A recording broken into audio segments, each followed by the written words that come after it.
Hello everybody, Flamin' Shark back with another video, and today we're going to be reacting to the final two chapters of Book 4 of The Dragon Prince. I'm very excited to wrap up Book 4. This was one of the things that, me kind of being on hiatus for a while with the YouTube channel kind of sucked because I was 7 episodes into a 9-episode season of a show, so that didn't work out very well. But now we're going to wrap up the final 2 episodes of the season, and I'm going to be posting this on a Wednesday. My comeback video day was a Sunday, but I wanted to get, other stuff up, and I was just like, okay, you know what, next Sunday we'll start the next series on my catch-up of cartoons that have been released, that have had new seasons come out recently-ish. But I'm just going to post this on a Wednesday because it's like, okay, I can get this up, and that'll be that. And that's pretty much what this is. So this will be going up on a Wednesday, and then we're done with Dragon Prince for the time being. But it's been fun. I've been enjoying the Dragon Prince Book 4.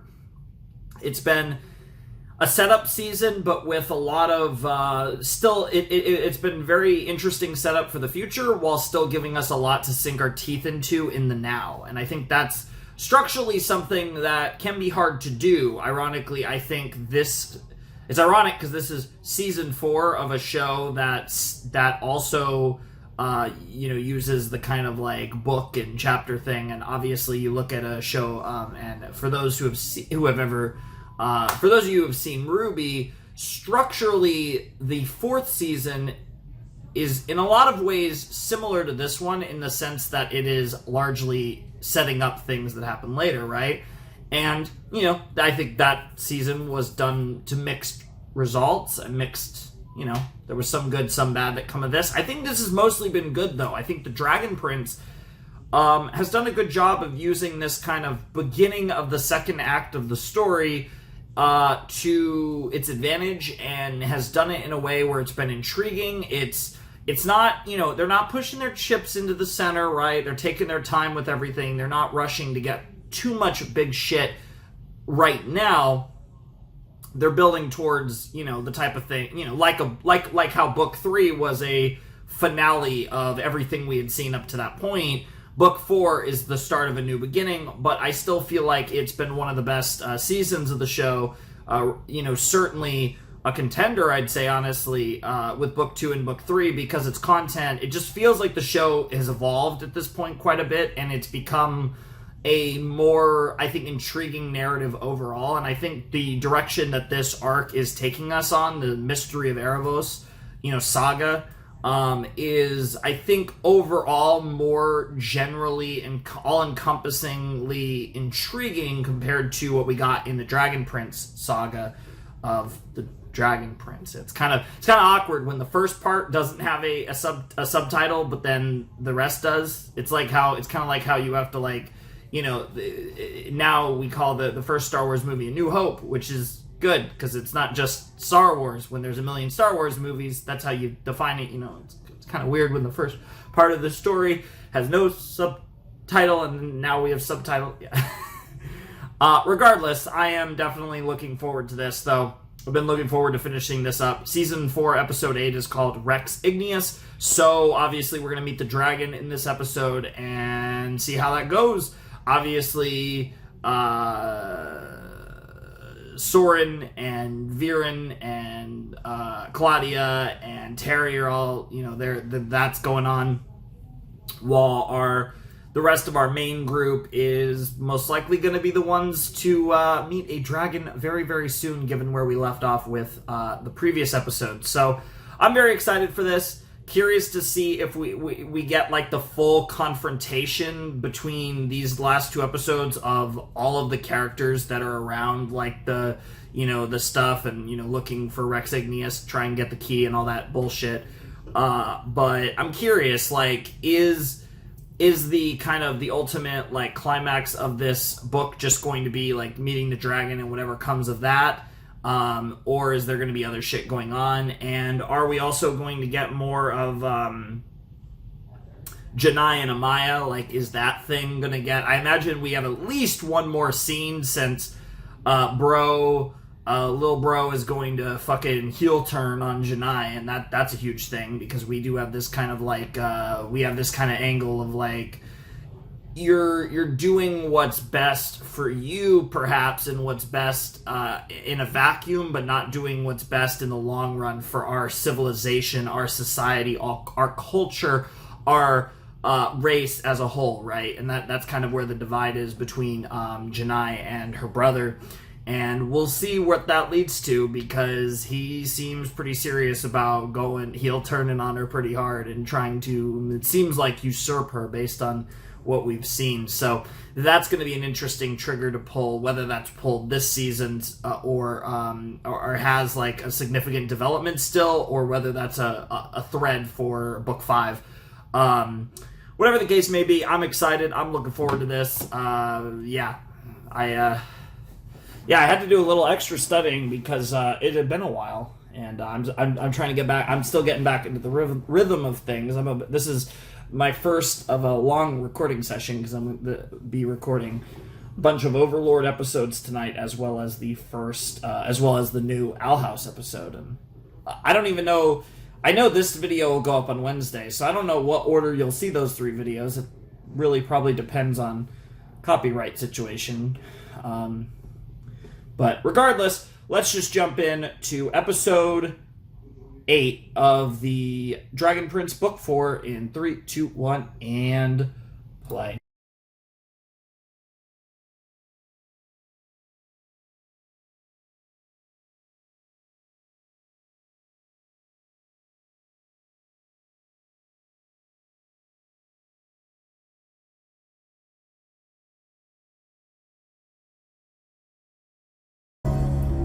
So we have 2 storylines heading into the finale. We got the situation with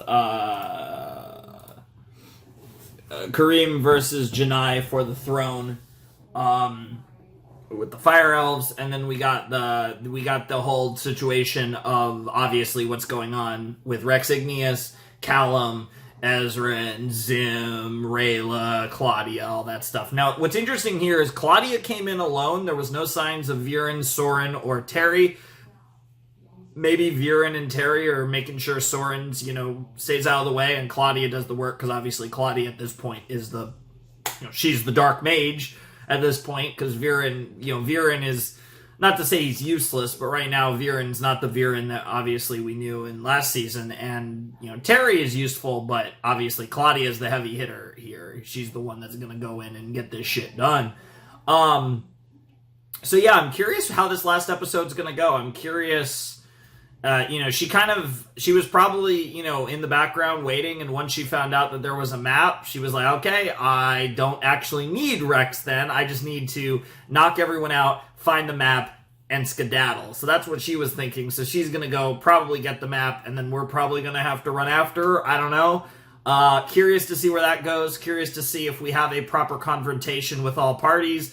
It was cool to see Claudia confronting Callum especially, but our whole main group here. But I am curious. It does feel like, while that's going to possibly involve a chase and some interesting stuff, it actually feels like the season is going to climax on this duel between Kareem and Janai. I think that's kind of, even though that's not the A storyline going on right now, it's probably the most dramatic thing, because while in the long run, the whole, this Aaravos thing and the map and all that, that's a huge piece of all this, and we are looking, if we're talking about a map, we're probably looking at like Aaravos, this leading to Aaravos potentially being free by the end of next season.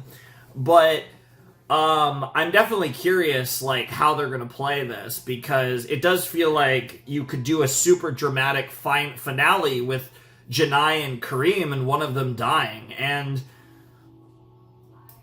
it's really interesting how this could go, because there's a lot of crazy things they could do, but like having them fighting at the very end of the season lends itself, like I said, to one of them dying, and the different ways you could spin it, and the ways that, depending on the result and the outcome, you could have a situation where Janai spares her brother and that leads to her getting killed. You could do a lot of things here that are really cool if they do have a duel to the death, and I'm very curious. Or maybe by sparing him, she gets through to him. I mean, so many possibilities here.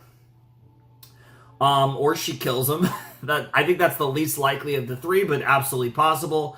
There's a lot of cool stuff, though, that could happen with this duel. And I feel like this duel does lend itself a little bit more to a kind of what is going to happen thing. Whereas I'm pretty confident that Claudia is going to end up with the map here. So I think that, and I could be totally wrong, of course, but I do think she's going to succeed and she is going to get away, but not before something happens involving Soren that leaves him back with the heroes probably, and there's going to be a whole confrontation here. It's going to be really interesting and fun, and I'm looking forward to it. That was a fun episode, though, of The Dragon Prince. In some ways, it felt like the penultimate episode, but it almost felt like we were maybe like 2 away instead of 1 away. But certainly the dramaticness of the storylines do lend itself to saying, hey, we have 1 episode left in this season. So I was vibing with it. It was really good. I really enjoyed that episode, and I'm excited for the Book 4 finale of The Dragon Prince, which is called, let's get a look at the title, Escape from Umber Tor. I mean, I guess the only person that really would have to escape from Umber Tor is Claudia. Like, Claudia is the one that just came in and fucked shit up. So I assume that's referring to, like, Claudia, Viren, and Terry's escape from Umber Tor. But, yeah, that's really all I gotta say. So, yeah, I'm excited, and I think we might as well jump right into the Book 4 finale of The Dragon Prince, Mystery of Aaravos.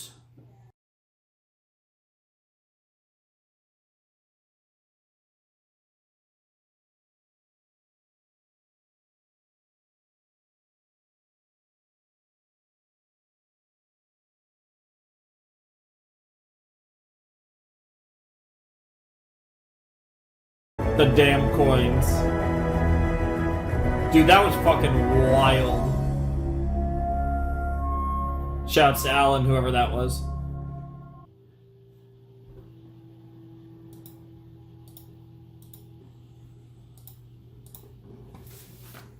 And that, ladies and gentlemen, boys and girls, was Book 4 of The Dragon Prince. Very, very solid. I thought that was a good finale. I don't think that was like a blowaway finale. I don't really think with the way like this story is structured, this was a setup book. I think it did a lot of things very, very well. I think the finale came off not necessarily as underwhelming. This is a weird show for me. I have like a weird relationship with The Dragon Prince because I think the show is very good, but I personally, like, I know like obviously a lot of you guys love the show, and I do really enjoy the show.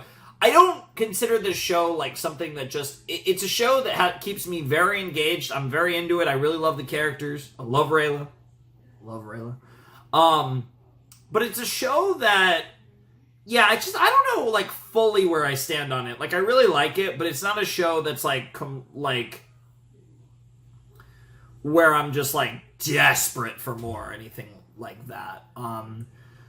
It is a really interesting one, though, and I thought this season did a lot of things better than any of the seasons previously, when I obviously reacted to seasons 1 to 3 when I did this as a series in the rotation. I think this season, like, it didn't have the strongest content. Like, season 3 conceptually had the strongest content, but I think season 4 had incredible execution on a lot of its content. I think a lot of season 4 was the best executed stuff we've ever seen out of The Dragon Prince, which makes me really excited for, like, book 5, and especially, like, book maybe 6, book 7. When things get crazy, I'm really looking forward to, like, when Aaravos is part of this story for real, and when things get really fucking wild, because I feel like the execution of the things that they tried to pull off in this season was probably they were probably better executed in book 4 than any time previously in The Dragon Prince. So I think that's where the show really shined in book 4, was execution of stuff like that. The execution of the various moments and the way, like, the emotional, like, connections and ties between the characters and how they were portrayed and all this stuff was really well done, and I think it was at peak for Dragon Prince so far. There's a lot of things in The Dragon Prince that I think still could use work, But this is a good show. It's a very good show, and it's very entertaining. And I definitely enjoyed what we got out of book 4. I thought the stuff with Rayla and Callum was cool. Maybe not the direction that I expected it to go, but I did think it was interesting. I thought the stuff, Ezrin is great. Ezrin just continues to become better and better as he gets older, as the show goes on. Claudia was incredible this season, basically, essentially acting as the only villain in the narrative in book 4, and she was just out of this world. She was phenomenal. She was probably the standout character of book 4. You guys know I fucking loved Claudia from the start. I fucking love Claudia to pieces. She's incredible, and I thought she was so good in this season. She was the standout character for me, and there were a lot of great characters. Rayla, Callum, Ezra, I thought were all great in their own roles. Viren,